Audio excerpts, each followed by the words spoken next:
এবার হাসপাতালের রিপোর্ট নিয়ে প্রশ্ন অভয়ার বাবার। গতকালের রিপোর্টে মারধরের কথা উল্লেখ থাকলেও 24 ঘন্টা পর তা নেই। রিপোর্টে লেখা দুর্ঘটনায় আহত। ক্ষুব্ধ অভয়ার বাবা। রাজ্য সরকারের চাপে অভয়ার মাকে ভর্তি নেয়নি মেডিকেল হাসপাতাল। বিস্ফোরক অভিযোগ নিহত চিকিৎসকের বাবার। সরকারের পক্ষ থেকে ওপর চাপ সৃষ্টি করে আমার ওয়াইফকে ভর্তি নেওয়া হয়নি। পর্যবেক্ষণে রেখে চলল চিকিৎসা, তবু হাসপাতালে ভর্তি না নেওয়ার অভিযোগ। রাজ্য সরকারের চাপ স্বীকার করেছেন ডাক্তাররা। মন্তব্য অভয়ার বাবার। হাসপাতাল থেকে ছাড়া পেলেন অভয়ার মা। এফআইআর নিয়ে পাল্টা হুঙ্কার অশোক দিনদার। অভয়ার মাকেও মেরেছে পুলিশ, জাতীয় পতাকা মারিয়েছে, তার জন্য মারলে যদি জেলে যেতে হয় আপত্তি নেই। মন্তব্য ময়নার বিজেপি বিধায়কের।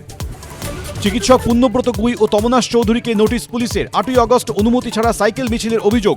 দুদিনের মধ্যে ঠাকুরপুকুর থানায় হাজিরার নির্দেশ। মেয়ের বিচার চেয়ে পথে নেমে পুলিশের বিরুদ্ধে মারধরের অভিযোগ অভয়ার মায়ের। অনুমতি নিয়ে মিছিল না করায় দুই চিকিৎসককে পুলিশের নোটিশ। রাত 8টায় দেখুন পাপিয়া দেবস্মিতার সঙ্গে।